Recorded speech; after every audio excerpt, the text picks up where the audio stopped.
Hi, I'm John Manly, and you're watching Crash Course World History. Today, we'll be talking about the Buddha and his path to Nirvana. Mr. Manly, isn't Nirvana a band?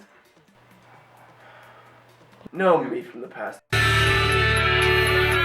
Buddhism is one of the world's largest universalizing religions. Thanks to edicts of Ashoka and the Silk Road, Buddhism spread quickly throughout Asia. To this day, Buddhism has huge influence in Asia. For example, Buddhist monks organized protests against the Chinese government and authoritarianism. Buddhist temples can also be found almost anywhere in Southeast Asia, even the deep jungle of Myanmar. But in order to understand Buddhism, we must understand the life of Siddhartha Gautama, Dan Hussein, Siddhartha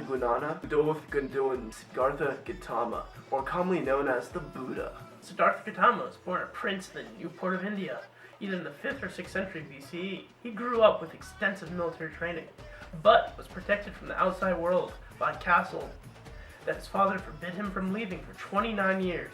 Kind of like what happened when my parents see my grades.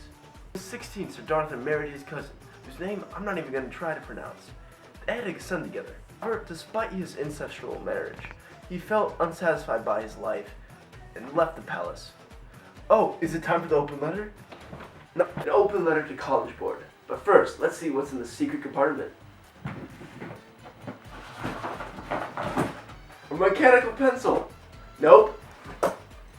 Only number 2 pencils. Dear College Board. Wait, we're not allowed to talk about the test. Best wishes, John Manly. What Siddhartha saw outside the palace changed the course of history and his life forever. Let's go to the thought bubble.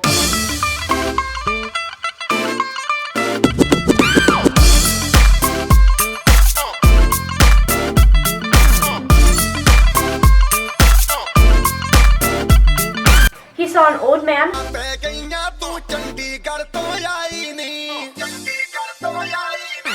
a sick man,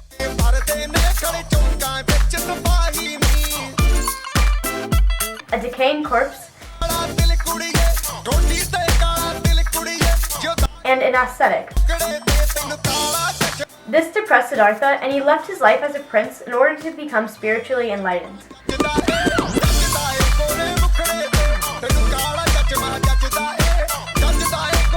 First, he traveled to Rajagaha and became a beggar.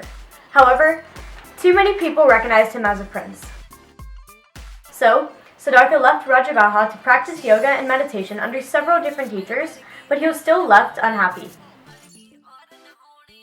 His next attempt at enlightenment was extreme fasting, and he only ate 1 leaf or nut per day, a diet followed by several famous monks as well. Siddhartha became extremely weak and almost died.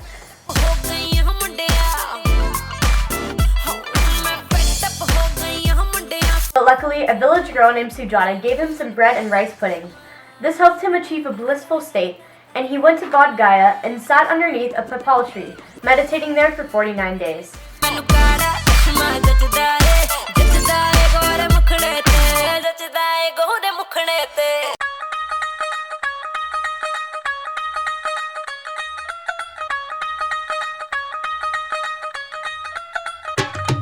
After this, he finally achieved nirvana, or enlightenment, and Siddhartha finally became the Buddha. Thanks, Thought Bubble. Buddha was 35 now, and at this point he realized the 4 noble truths. Each one has to do with suffering and how it affects human life. 4 noble truths are now the foundation of Buddhism. After his enlightenment, Buddha met 2 brothers in modern-day Afghanistan, and these brothers became his first followers. More importantly, each one received a hair from his head. Buddha then returned to northern India and created the first Sangha, which is a following of Buddhist monks. He spent the next 45 years of his life preaching and traveling, and he taught people from cannibals all the way to princes. Then, at the ripe age of 80, Buddha ate a delicious meal of pork, but he got food poisoning from it and died from his food poisoning. I guess you could say he pigged out. The Mahayana sect of Buddhism believed the Buddha to be a vegetarian and say that he died from a truffle or another sort of mushroom.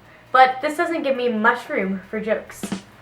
Whatever the case of Buddha's death, after he died, he was cremated, and the remains of his body, such as his teeth, his bones, and even his hair, known as the relics, were divided amongst 8 royal families and gave legitimacy to different Buddhist rulers, including Ashoka the Great. Today, several temples claim to house the relics of the Buddha and are even on display for you to go and see. As for Buddhism itself, every major power in Asia has had at least one Buddhist ruler, unless you're, wait for it, the Mongols. A 2010 study from the Pew Research Center shows that 7% of the world is Buddhist and 98.7% live in Asia. 50% of that 98.7% live in China. And oddly enough, the Buddhist population isn't growing nor shrinking. By 2050, the Buddhist population is expected to be at the same number as it is right now. Without a doubt, after meditating under that papal tree for 49 days, Siddhartha Gautama changed the world as we know it and the course of history forever. Thanks for watching. I'm Jaya Tewari, and I won't see you next week. I hate all of you.